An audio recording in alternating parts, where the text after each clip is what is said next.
Hello friends, welcome back to law in Telugu video series. ఈరోజు వీడియోలో మనం క్రిమినల్ రూల్స్ ఆఫ్ ప్రాక్టీస్లోని 67B గురించి తెలుసుకోబోతున్నాం. Rule 67B.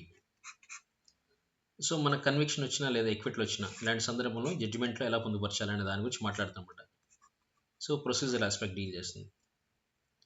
ముందుగా ఒకవేళ కన్విక్షన్ వచ్చింది, దోషిగా తేలిన సందర్భంలో తీర్పులో మనం ఏం పేర్కోవాలంటే ఏ నేరం జరిగింది, అఫెన్స్, దాని గురించి ముందుగా పేర్కొనాలి. అలాగే దానికి విధించబడిన సెంటెన్స్ ఏంటో ఆ సెంటెన్స్ గురించి పేర్కొనాలన్నమాట.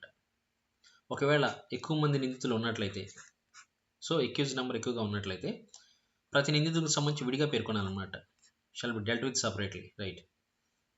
అలాగే సెకండ్ వన్, ఒకవేళ ఎక్విట్లు వచ్చినట్లయితే, ఏ నేరం చేయనట్లు తేలితే, అతను ఒకవేళ జైల్లో ఉంటే, రైట్, అతనిపై ఇంకా ఏ కేసు లేకపోతే అతన్ని ఇమీడియట్గా విడుదల చేయాలని చెప్పేసి కోర్టు ఆదేశం ఇవ్వాలన్నమాట, రైట్.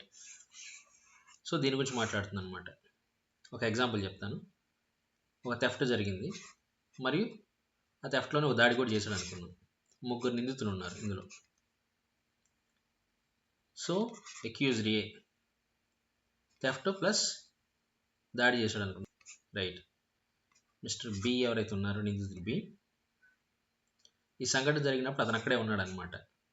కానీ అతను ఏ పనిలో పాల్గొనలేదు అనుకున్నాం సపోజ్. సో సి ఉన్నాడు, ఇతను కేవలం దొంగతనం చేశాడు కానీ ఏ దాడి చేయలేదు, రైట్. ఫస్ట్ వన్ ఏం చేశాడు, దొంగతనం ప్లస్ దాడి చేశాడు. సెకండ్ వన్ అక్కడే ఉన్నాడు బట్ అందులో పాల్గొనలేదన్నమాట నేరంలో. సి ఉన్నాడు, దొంగతనం చేశాడు కానీ ఏ దాడి చేయలేదు. ఇప్పుడు మన తీర్పు ఏదైతే ఇస్తున్నాం విచారణ తర్వాత, ఆ తీర్పు ఎట్లా ఉండాలి, నిందితుడు ఏ దొంగతనం మరి దాడి కేసుల్లో దోషిగా తేలాడు, నిందితుడు బి నిర్దోషిగా తేలాడు, నిందితుడు సి కేవలం దొంగతనానికి దోషిగా తేలాడు. ఇట్లా ప్రతి ఒక్కరికి సంబంధించి విడివిడిగా పొందుపరచాల్సి ఉంటుందన్నమాట, రైట్. ఇప్పుడు 67B ప్రకారం తీర్పు ఎలా ఇవ్వాలి, ఏ కోసం అనమాట.